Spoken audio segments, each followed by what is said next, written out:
Welcome to this fireside chat. The first I've ever been without a fire. I'm Martijn. I'm a professor here at the Vrije Universiteit in education sciences. But I'm just the moderator. So the more important people are Amber and Becky. I'll shortly introduce them, but they can say more about themselves after that. Becky is a professor of education at Brighton University and is co-founder and chief analyst of TeacherTapp. That's an app with which you can ask questions to teachers, and they use it to survey teachers on lots of interesting topics. And Amber is a assistant professor at Radboud Universiteit Nijmegen, and she is part of the Expedition Teacher Agenda. It's a group that studies developments in the teacher profession, and with that, they started a teacher app. So you already know what the topic will be today. What can we learn from apps that ask questions to teachers? And so starting with Becky, can you tell us what TeacherTapp is and how you came to the idea to develop it and what you're using it for? Sure. So TeacherTapp's an app that asks teachers questions every single day, even on the weekend, even on Christmas Day. It notifies teachers once a day, and after it buzzes, they're given the opportunity to answer 3 questions. They're multiple choice questions, so it takes them a matter of seconds to answer them. And that's it, they're done. And if they want to after that, they can go ahead and explore the results and see what other teachers are answering about the questions that we're asking. And we also give them opportunities to read things on the app. So every day we post blog posts or articles that we think are relevant to teaching and to their working lives. The idea came, well, I was an academic, and the idea came from research failure, and perhaps it's a failure that some of you can appreciate. It was my failure to be able to get decent response rates from teachers in schools when I gave them surveys. So I would send out surveys by email if I had their email addresses, or by post, and response rates would be terrible. So you worry about non-response bias. But more importantly, where you were conducting longitudinal studies, you just couldn't keep hold of your sample. And for me, that was a huge problem, because I was wanting to study why teachers in England leave in such large numbers in the first few years of their career. So I was wanting to understand what it was about the working conditions in the schools in which they've been placed that caused them to become so unhappy.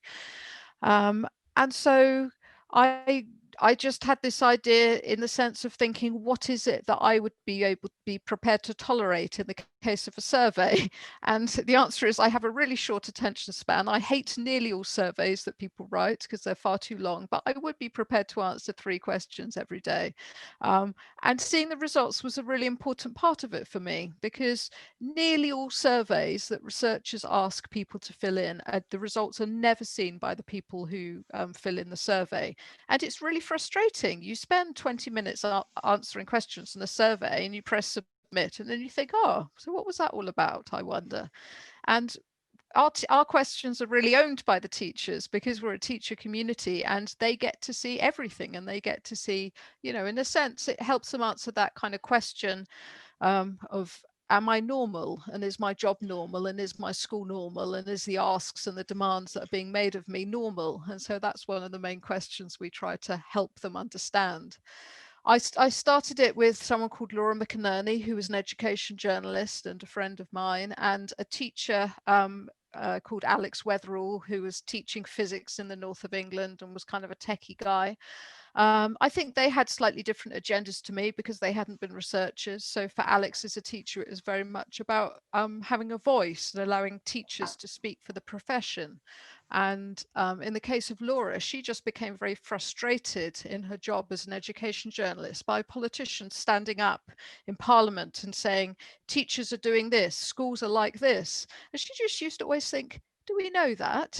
Do we know that's what schools are like? Is that what they're like? Is that what's going on?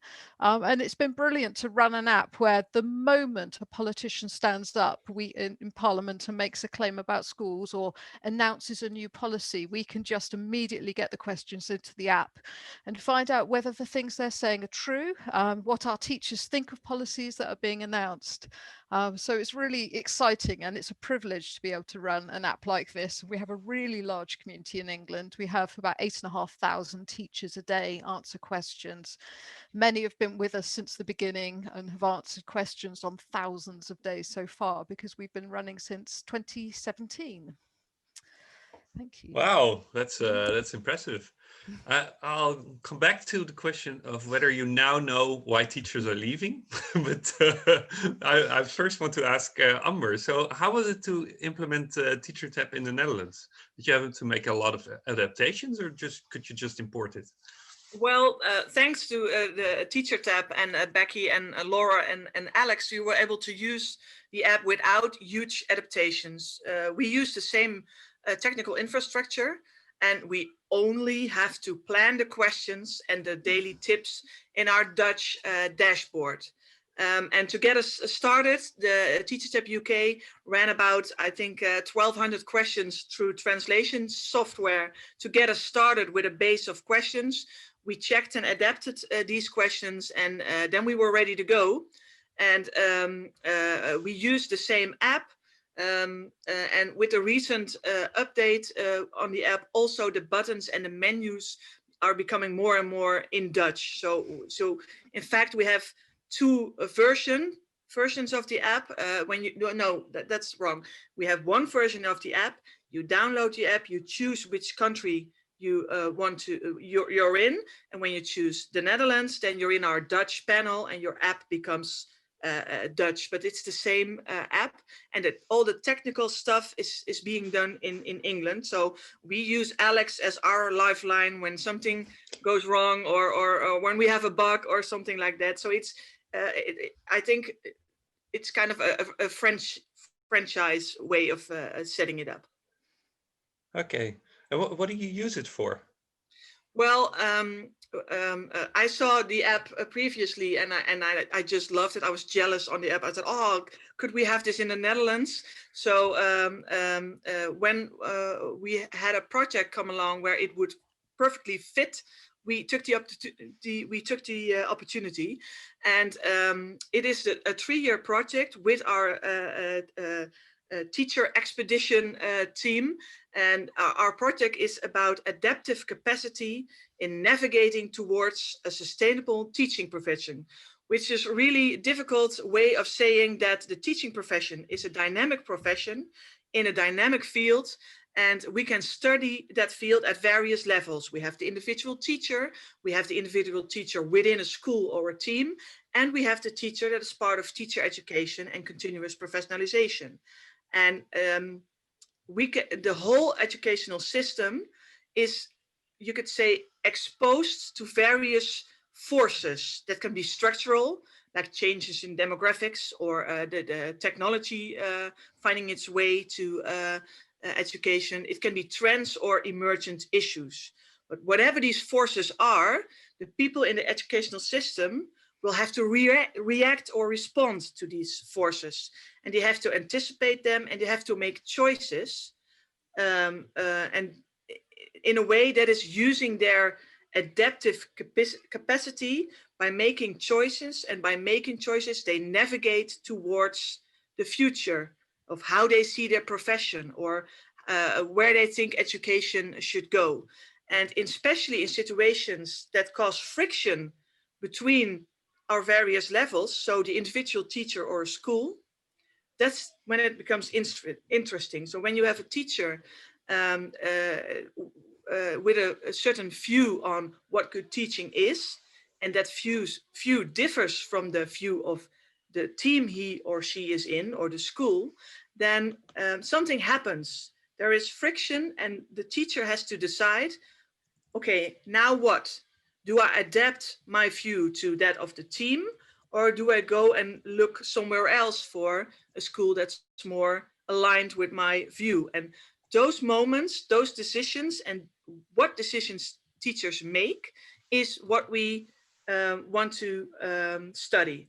And we use the app alongside other instruments to discover possible frictions. So to ask questions about your view and the view of your school, so that we can discover whether there are a lot of teachers that work in schools with different views than their own. And we also use the app to compare our findings when we visit schools or when we have an interview with teachers, to compare it to a larger group. And to finish this off, most of our TeacherTapp questions are not directly related to our project, because we have 7 days a week, 3 questions a day. Our project, we have a lot of questions, but there are more important questions than just the ones for our project. So we see the app as well as a standalone professional development tool that we want to make a success that outlasts our project of 3 years. Yeah. That's a good point that I also wanted to comment. How do you come up with all those questions to both of you?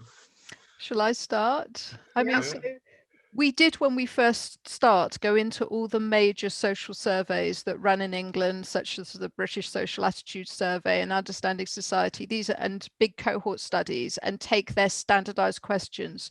So when we ask the questions that are about things like well-being, we're asking standard questions so that we can compare what the teaching profession is looking like compared to kind of norms across the country and in other professions. And then we just think of lots and lots of questions to write, you know, based on themes we might be pursuing at a particular point in time. So we might decide to spend, you know, a whole term just thinking about what behavior in schools is like and ask lots of questions on it. Also based on news flow. And at the moment, there's a lot of that to ask about.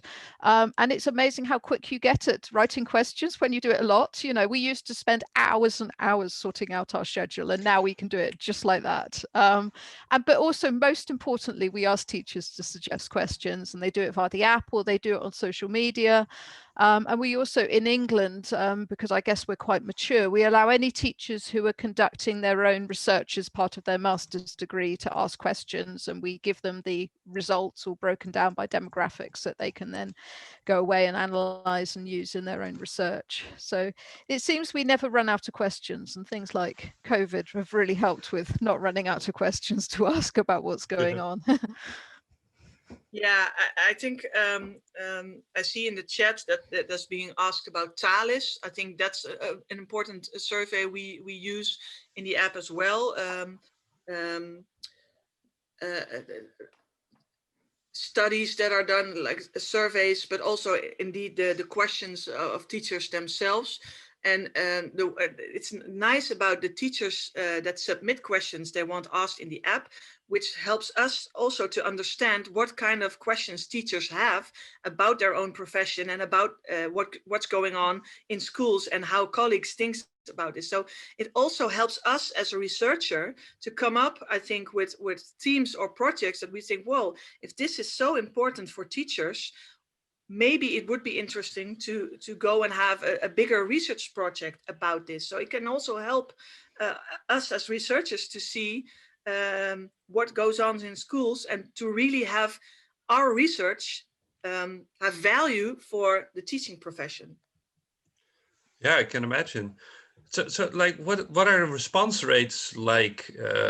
Was asked in the chat, and are there questions that teachers like answering more than others? Yeah, I mean, I can say something about response rates. It's obviously slightly weird to talk about response rates when it's an open app and anybody can use it. So we talk about on any particular day, what proportion of our active users are likely to answer questions. And it's over 60%.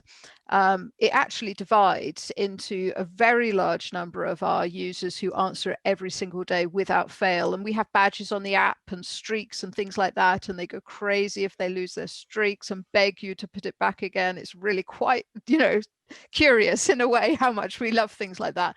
And then another lot who kind of at the other extreme really do just dip in and out and might only answer questions once a week, which is also fine. And, you know, it's completely okay to use it that way too. So we have those two kind of extremes. So yeah, we always have this challenge when you have a data collection like this, I guess, because you're not thinking about a random sampling approach to thinking not just about response rates, but also about who are your users and are they representative. So we do quite a lot of work. When we display results in England, we use sample weights where we've re-weighted our sample against, we have a census of teachers, a school workforce census. So we re-weight on kind of observed characteristics of teachers, you know, including where they are in the country and their age and their gender and their job role that they have within schools and all the things that it's very straightforward to do. And then you worry about the unobservables. And that's where TALIS comes in, because TALIS for us is really the only survey of teachers in England that has a really, really high response rate. There's lots of surveys of teachers with terrible response rates. So we every so often we'll place TALIS questions into TeacherTapp to check that we can replicate the responses. And what that reveals about TALIS, and I don't know how well you guys know it. I mean, I was on the English team that did the data collection on twice now. Because the TALIS questions have to be applicable across all jurisdictions and countries, they're really quite odd. And so when we place them onto our app, the teachers frequently say to us, but what did you mean by that? Like, I didn't understand the question. And it sort of reveals a bit of the problem with TALIS, which is the questions are really very generic and do not align very well with the way you organize your own country's kind of provision and, you know, training and professional development and everything else. And they're not very nuanced. But we do, you know, we do check that we're able to replicate TALIS findings reasonably often. Yeah. Are you, Amber? What do you want me to talk about? First, response rates and whether there are questions that people like more than others. Okay, yeah, sorry. I was listening to TALIS and was thinking, yeah, that's true. Because when I put in the TALIS questions, I was kind of like, oh, this is a good question. I will have a nice response from my group because it's a TALIS question. So I was what Becky said. It's true. They often react to those kind of questions. So about response rates in the Netherlands. Well, we started in June this year or last year. It's already 2021.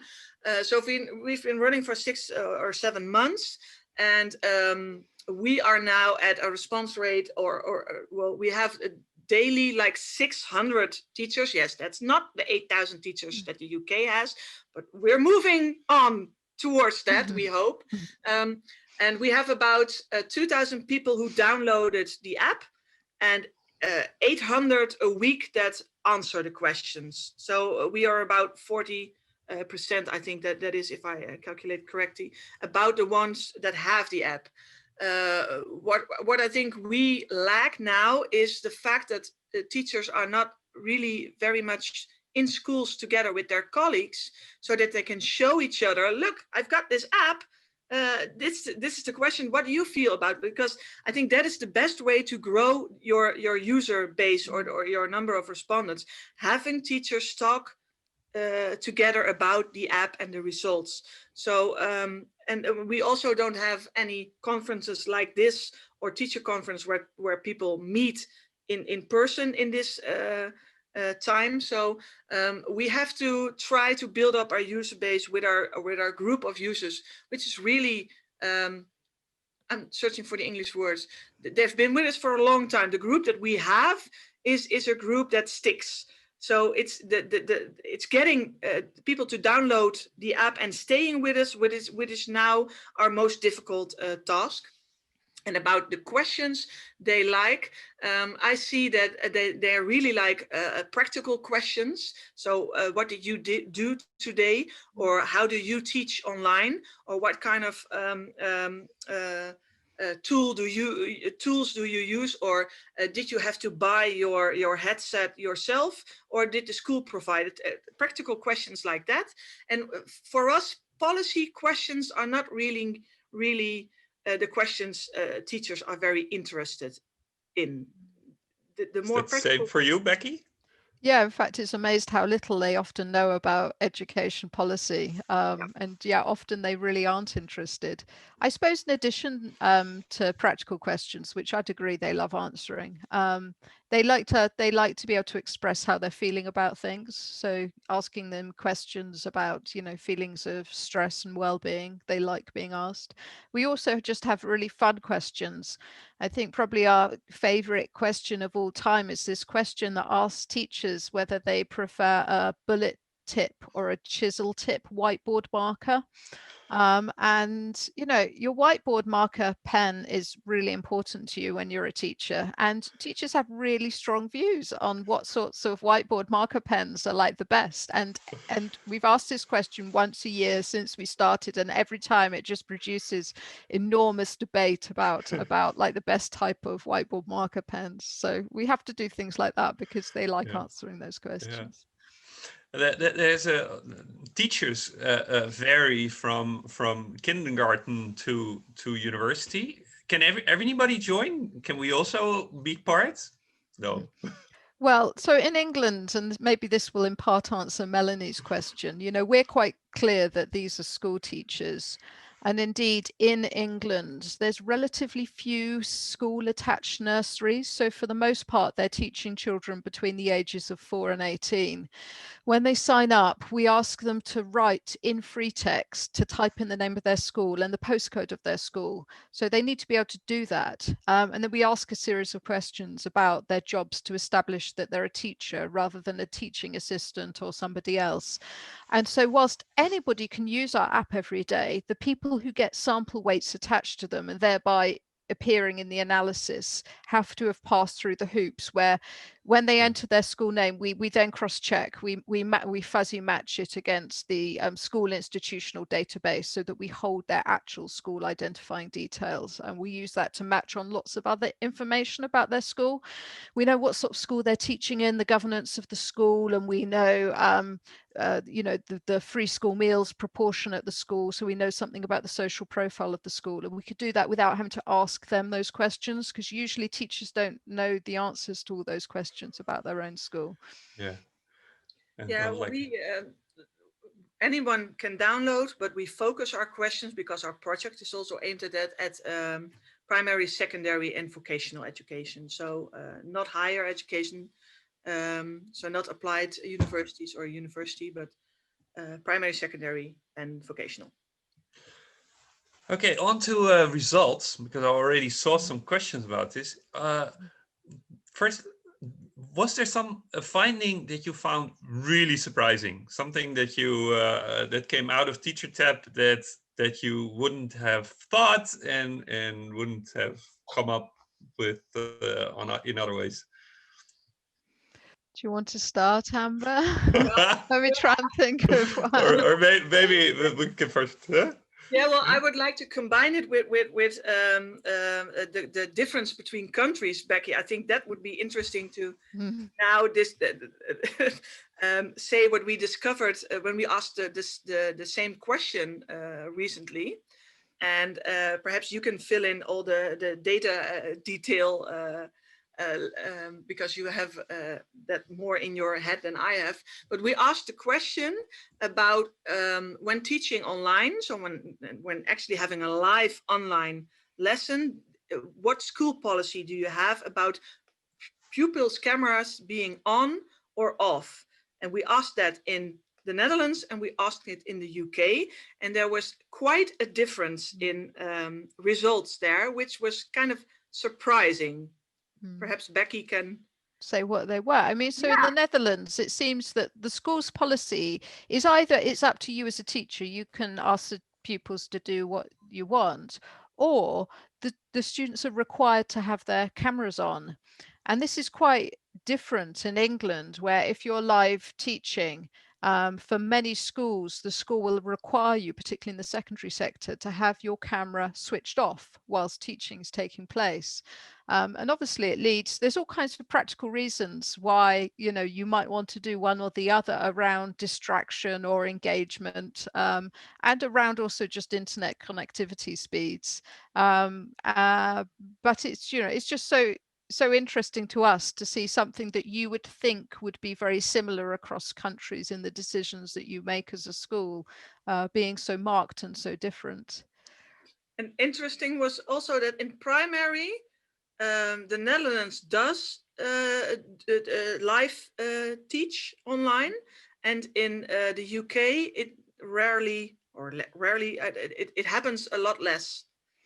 The live online teaching in primary schools. So during the first lockdown, one of the things that was distinctive about England was that in the state sector, there was largely no live instruction taking place, not even any pre-recorded videos. There was kind of nothing except setting worksheets.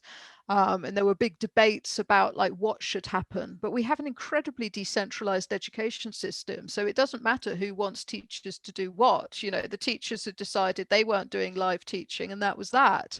And this was a great, we watched with kind of curiosity as across the world in Netherlands and other places where all this live teaching was taking place that teachers in England had said was impossible.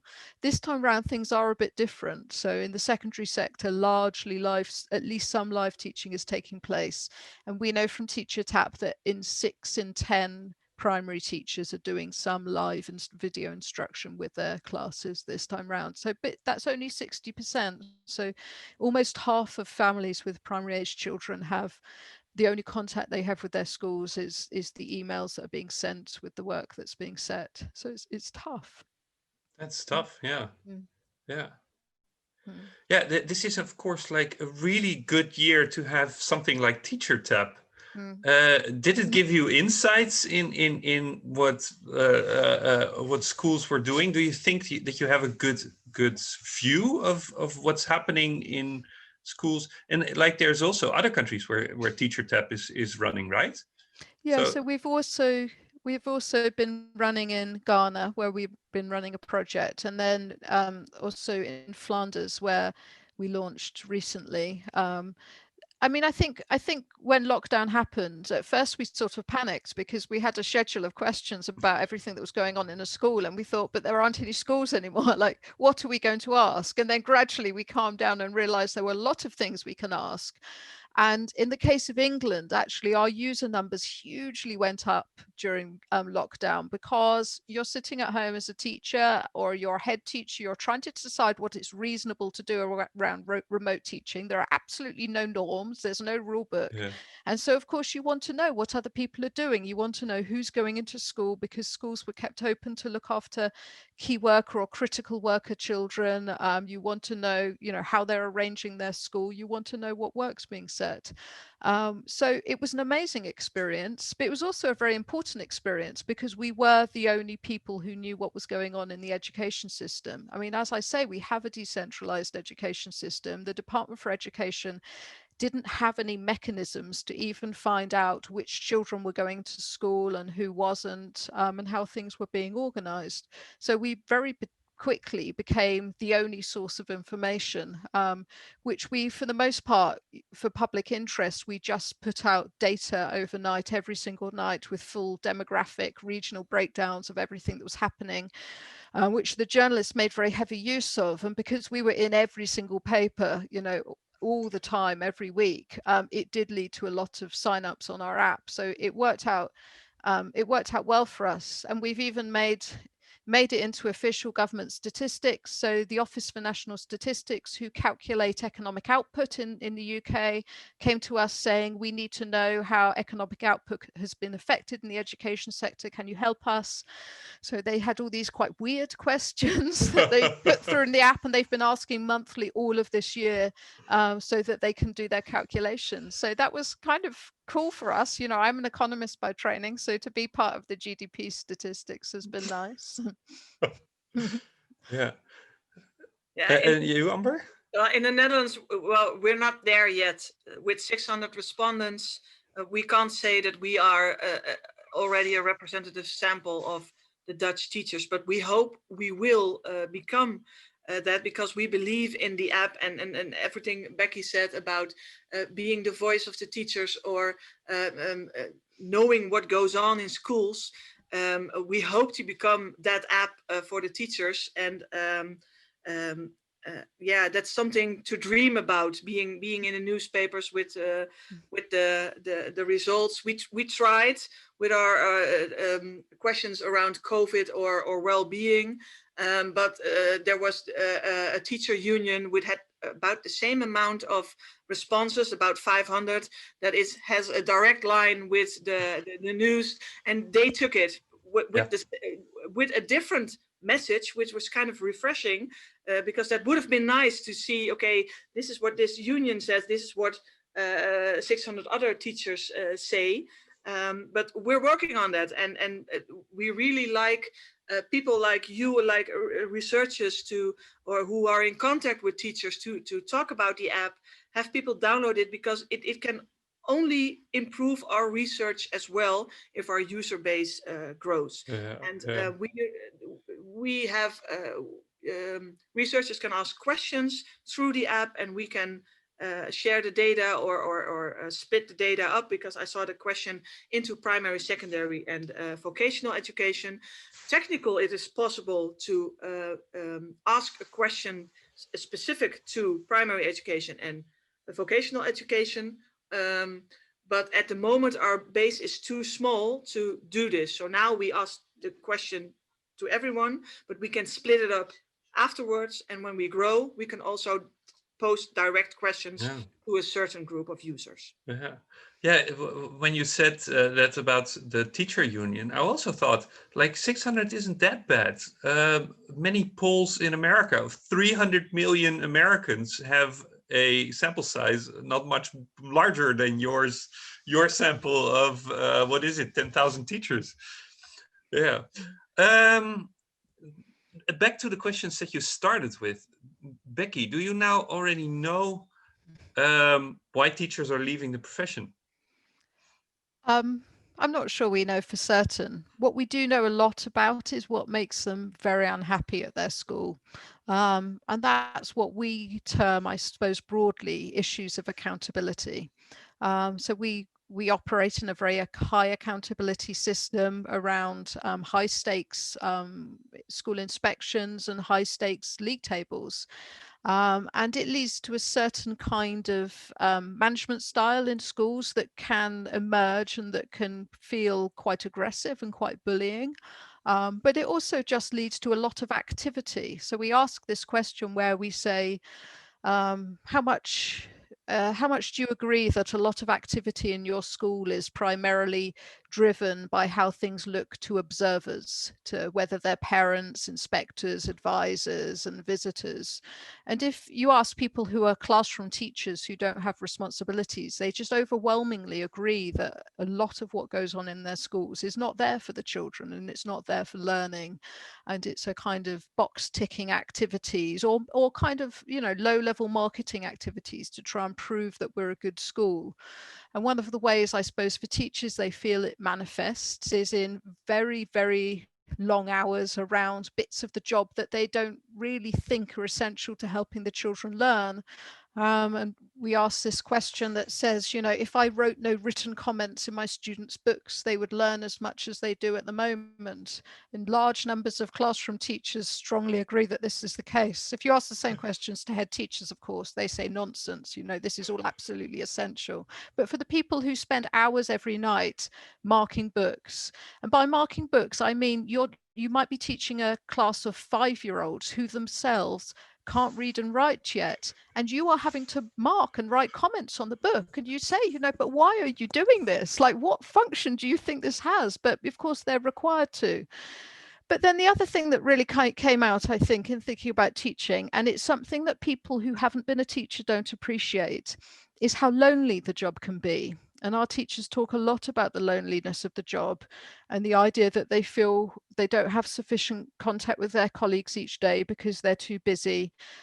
They find the intensity of the classroom tough, and it means that often when it gets to lunchtime, they don't seek out their colleagues in the staff room, and instead they choose to be on their own in the classroom. But actually, as a profession, you need both a way to support each other, but you also need a vehicle for professional dialogue. And that's something that's often missing in the daily lives of teachers. So really, you know, we highlight problems. I don't know that we give solutions, but there is variation across schools, and at least it gives us a starting point for trying to talk about how do we make this a job that is more satisfying and manageable on a day-to-day basis. And then I suppose the other like tough thing we've asked lots of questions about has been behavior in schools. And I don't know what it's like in the Netherlands, but you know, teachers like to pretend that behavior isn't an issue in schools, but the reality is that when you ask them very specific, narrow questions, and we often ask, think about the lesson you were teaching at 11 a.m. today. Did something happen? How much was teaching and learning disrupted by the pupils? Did you have to send a pupil out of the room? Did you give it attention? And when you ask these questions, you realize that at least in some secondary schools in England, that behavior is a huge problem. And we ask these hypothetical questions about the kind of schools that you would like to teach in. And what they really show is that if you want to fix the recruitment problem that we have in secondary schools in very disadvantaged areas who have massive teacher shortages, you have to fix behavior or perceptions of behavior problems. I would say they're real behavior problems, because teachers who currently teach in more affluent schools in nicer areas very strongly feel that they would not go and teach in a school where there were behavior problems. In a sense, the people who are already there teaching in the disadvantaged schools, they're the kind of teachers who sorted themselves into those schools and decided it's okay for them. They can manage it by force of their personality, charisma, or they can just tolerate poor behavior. But the teachers you need to attract are the teachers who don't currently teach in those schools and at the moment don't feel that they would be prepared to go and move to those schools. So I think that's quite a tough message for the English education system. Yeah. Amber, do you find the same things in the Netherlands? Yeah, well, in line with what Becky, where Becky left off, in the Netherlands, Amsterdam has given a bonus for teachers going into tough schools, and we asked the teachers, would that bonus make you go and teach in a tough school? And it was one of our biggest results that 70% or 80% said no, that would not help me to go and teach over there. So the kind of things that policy comes up with this will help getting us what we want. Teachers say, no, that's not why I would go and teach in a school, in a difficult school. So that was one. And what I also liked is when we asked during the Christmas break, okay, think about the past year. At times when you thought about leaving, everyone does that once in a while in every job. What is the reason why you would say you would leave? And the biggest group said, I haven't thought about leaving, which is of course great to hear in the kind of year we've had. The second biggest group, you may expect pay or workload. No, it was school management and leadership that they felt let them down. So this is a message to school leaders that say, well, there's something I can do to keep my teachers in my school, because my actions are the things that drive them out sometimes. It's not that they leave because of bad management, but in that year, the moment you thought about leaving, why? That was bad management and leadership. Yeah, Becky already said something about that. That the teachers in England have the feeling that they're ticking boxes that are not sensible. Is that also something you glean from your data? that teachers that management forces teachers to do things that they themselves consider meaningless? I think I can't say that yet. We haven't asked enough questions about that topic to say something like that. So that would be something we will find out in the next months and years. Okay, yeah.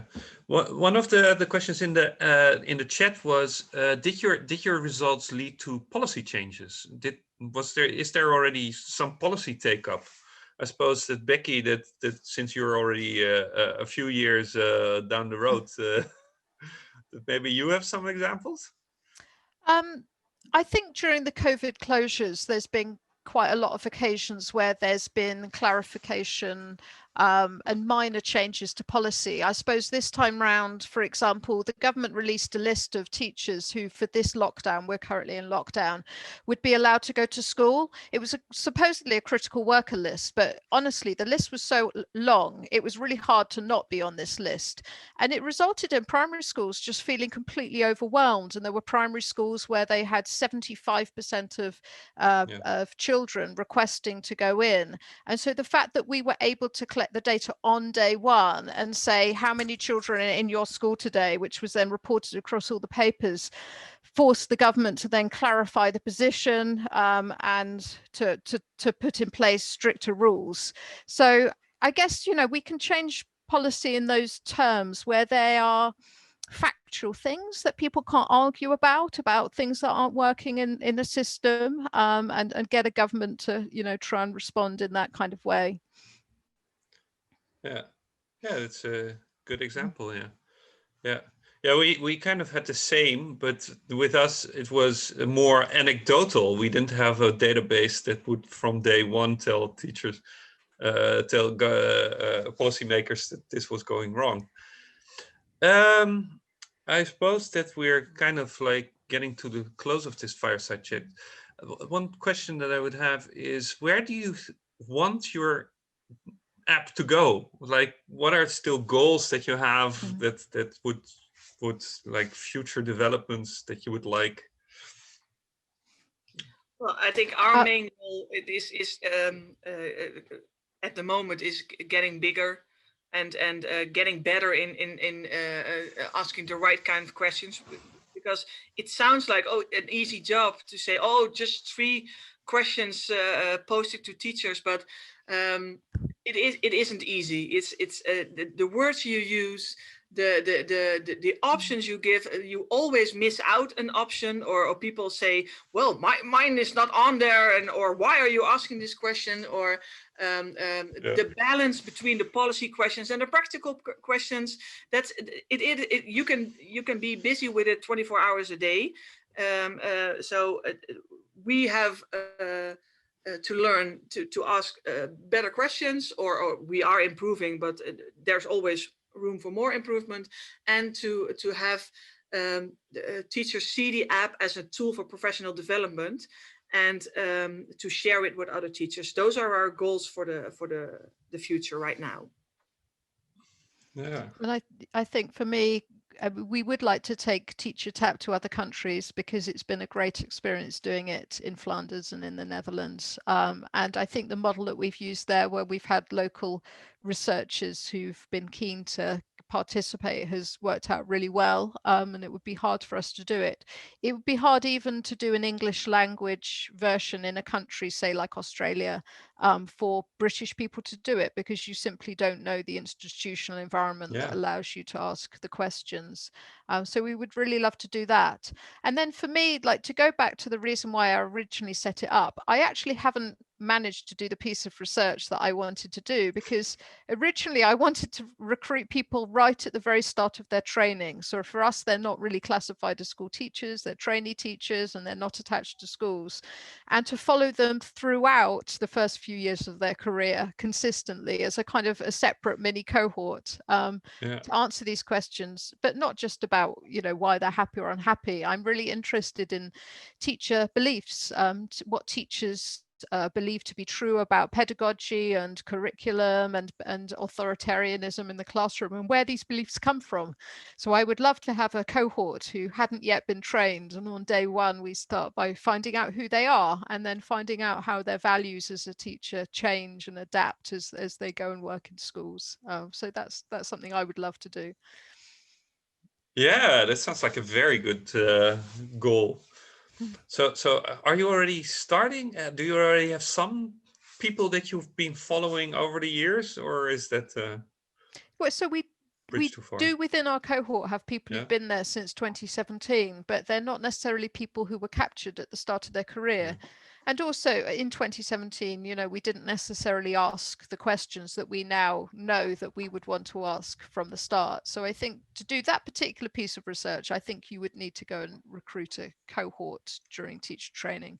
But it's tough because I don't have a lot of time for research because I'm so busy running TeacherTapp now. It's kind of ironic, isn't it? Yeah. Yeah. Yeah. Okay. Well, it's 1 to 10. I think we have to wrap up. I would like to thank Becky and Amber tremendously for their very interesting insights. And I just want to express my admiration. This is a great tool, and you're doing great work with it. Thank you. Thank you. So if you can put on your noise. Yay. Thank you both, and thank you everyone in the audience as well for asking questions and engaging in the discussion. We now have a 15-minute coffee break, and then at 10:15 we have two parallel sessions, one in this room on improvement and accountability, and then we have another one in Zoom room 2.